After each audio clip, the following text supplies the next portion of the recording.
আমরা মনে করেছিলাম আমরা বৈষম্য মুক্ত হব, এখনো আমরা দেখছি বৈষম্য মুক্ত হয়নি।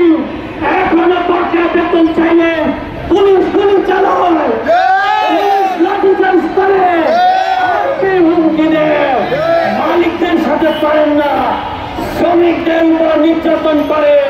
সুতরাং অন্য সময়ের আন্দোলন এইবারের আন্দোলনের একটি ভিন্ন ঘোষণা করতে চাই।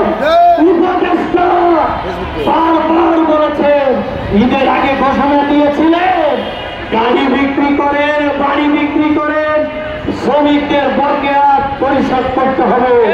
সেটি পরিশোধ হয় নাই।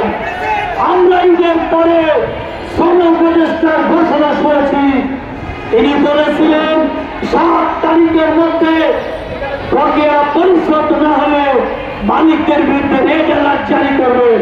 সেইখানেও গাড়ি বাড়ি বিক্রির আওয়াজ তুলেছেন। দেশবাসী ভেবেছিল এইবার মালিকরা টাকা না দিয়ে পারবে না, কিন্তু আমরা দেখলাম শ্রম উপদেষ্টার ঘোষণাকে বিত্তাঙ্গুলি দেখেছে মালিকরা। কিন্তু মালিকদের গায়ে এখনো কেন আচরণ লাগলো না?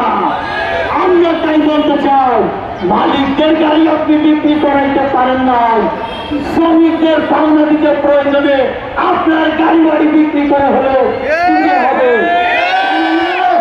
আপনার ঘোষণা সরকারের ঘোষণা, এটি যদি মিথ্যা হয় তাহলে বাংলাদেশে আন্দোলন এইখানে অবস্থানের মধ্যে সীমাবদ্ধ থাকবে না।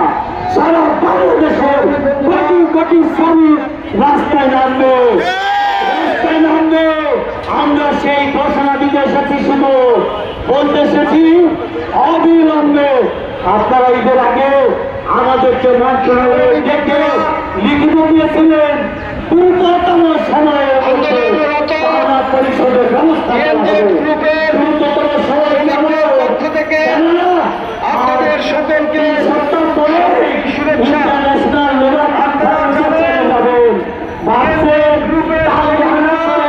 এই কদিন পার করতে পারলে আপনাদের আর পাবে না। এই আশা করে যদি আপনারা এই মধ্যে সমাধান করতে না পারেন তাহলে সারা বাংলায় গ্রামের শিল্পের নানা কর্মসূচি পালন হবে। এই মুহূর্তে গাজীপুরে বাংলাদেশ সেনাবাহিনী নেতাদের নিয়ে মিটিং করছে। আমরা সেইখান থেকে সিদ্ধান্ত